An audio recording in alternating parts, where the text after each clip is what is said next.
इस सृष्टि में बहुत सारी वनस्पतियाँ दिव्य होती हैं जिनको ढूंढ पाना बहुत ही कष्टदायक या दुर्लभ होता है और ये बड़ी ही किस्मत से हमें प्राप्त होती हैं। और उन औषधियों की जो कॉस्ट है वो भी काफ़ी अधिक होती है और उन औषधियों को ढूंढने के लिए भी बहुत सारे लोग दिन रात एक कर देते हैं। और वो औषधियाँ जिन जिन लोगों को पता होती हैं वो किसी को बताते भी नहीं हैं। और ये औषधियाँ प्राप्त करने के लिए हमें अपने किस्मत या लक का भी साथ होना बहुत ही ज़रूरी होता है। तो कुछ ऐसी ही औषधियाँ हमारे अगल बगल होती हैं परंतु हम उनके बारे में नहीं जानते। वो किस प्रकार दिखती हैं, उनके गुणधर्म क्या हैं और उनको हम प्रयोग में किस प्रकार ला सकते हैं। तो दोस्तों, एक ऐसी ही वन औषधि है जिसको हम रुद्रवंती के नाम से जानते हैं। ये बहुत ही दिव्य औषधि है, ये लोहे को भी सोना बना सकती है।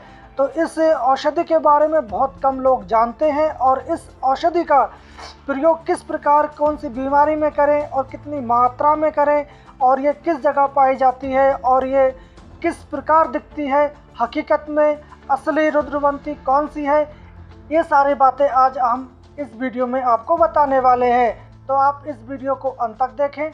ये वीडियो आपको इस रुद्रवंती के जो सारे भ्रम है या इसकी जो हकीकत है उसको आपको अवगत कराने वाली है। तो बात करते हैं इस रुद्रवंती के वनस्पति के बारे में। तो इस रुद्रवंती को भी कई नामों से जानते हैं, जैसे कि इसको संस्कृत में रुद्रवंती, रुद्र का, रोमांचिका, संजीवनी, अमृत आभा, महामाशी, तृणपत्री, रुद्रवंती आदि नामों से जानते हैं। इसको हिंदी में रुद्रवंती, लाड़बूटी, गुजराती में पीलियो, मराठी में रंद्रती, बंगाली में रुद्रवंती और बम्बई में इसको खांगड़ी और इसका जो वर्टिकल नाम है इसका क्रिटिका है। इसमें एक होम्योपैथिक की मेडिसिन भी आती है जो क्रिटिका क्यू के नाम से आपको मेडिकल पे भी प्राप्त हो सकती है। आयुर्वेदिक चिकित्सा शास्त्रों के अनुसार रुद्रवंती एक दिव्य और न प्राप्त होने वाली आचन्य शक्ति महाऔषधि मानी जाती है। ये भाग्यवान लोगों को पर्वत की गुफाओं में, दुर्गम स्थानों पर, धर्म स्थलों पर कभी कभी आकस्मिक रूप से मिल जाती है। ये औषधि देह सिद्ध और धातु सिद्धि तथा कीमोगिरी, जिसे हम लोहे से सोना बनाने आदि में काम के लिए इसका प्रयोग किया जाता है। लेकिन आजकल जिस वनस्पति को रुद्रवंती मानकर वैद्य लोग व्यवहार में लाते हैं वो वनस्पति इस देश में अनेक गर्म भागों में, समुद्र के किनारे, सिंध, गुजरात, महाराष्ट्र के अंदर काफ़ी तादाद में मिल जाती है। इस रुद्रवंती का पौधा चने के पौधे के समान 6 इंच लंबा और 1 फुट ऊंचा होता है। कहीं कहीं ये जमीन पर छाते की तरह फैला हुआ रहता है। इसकी जड़ जमीन के अंदर 1 फीट गहरी हो जाती है। ये कुछ लालामी लिए हुए पीले रंग की होती है। इसके पत्ते चने के पत्तों के बराबर होते हैं परंतु इसके पत्ते और डालियाँ बहुत महीन और मुलायम सफ़ेद रुएं से युक्त होती हैं, जिससे ये सारा पौधा चमकता हुआ मालूम होता है। यह वनस्पति विशेषकर खारी जमीनों में अधिक पैदा होती है। इस वनस्पति के पत्ते और डालियाँ हमेशा ओस की बूंदों से भरे हुए दिखाई पड़ती हैं। इस पर की ओस की बूंदें धीरे धीरे जमीन पर टपकती रहती हैं, जिससे इस पौधे के नीचे वाली जो जमीन है हमेशा गीली और ठंडी रहती है। इसी कारण इसके नीचे चींटियां वास करती हैं। इस वनस्पति की डालियों के सिरों पर फूलों के गुच्छे आते हैं। ये फूल लाल, काले, पीले, सफ़ेद रंग के होते हैं। प्राचीन शास्त्रकारों में रुद्रवंती को पहचानने के लिए कुछ विशेष चिन्ह बतलाए गए हैं। आपको पहला निशान इस प्रकार है कि उसके जो पत्ते हैं चने के समान होते हैं और दूसरा निशान कि इसके जो पौधे हैं इस पे ओस की बूंदों की तरह इस पे पानी टपकता रहता है। और तीसरा निशान, अगर इसकी जड़ के पास सफ़ेद कौड़ी को रख दिया जाए तो वो पीली पड़ जाती है। चौथा निशान कि इस पौधे को रात के समय चमकता हुआ दिखाई पड़ता है। तो आजकल जो रुद्रवंती आपको दिखाई देती है या जो बतलाई जाती है, उसमें से 4 में से जो प्रारंभ के 3 निशान हैं वो उसमें मिल जाते हैं। फिर भी ये रुद्रवंती वास्तविक में रुद्रवंती है ये मानना कठिन है। शास्त्रों के मान्यता अनुसार रुद्रवंती सर्वसुलभ वस्तु नहीं होती है, ये बड़ी कठिनाई से भाग्यवान लोगों को मिलती है और ये रुद्रवंती अत्यंत सुलभता से चाहे जितनी मिल जाती है। इस वनस्पति के संबंध में अभी भी मनुष्य बहुत संदिग्ध अवस्था में है। ये दिव्य वनस्पति अभी तक मनुष्यों के लिए रहस्यपूर्ण बनी हुई है।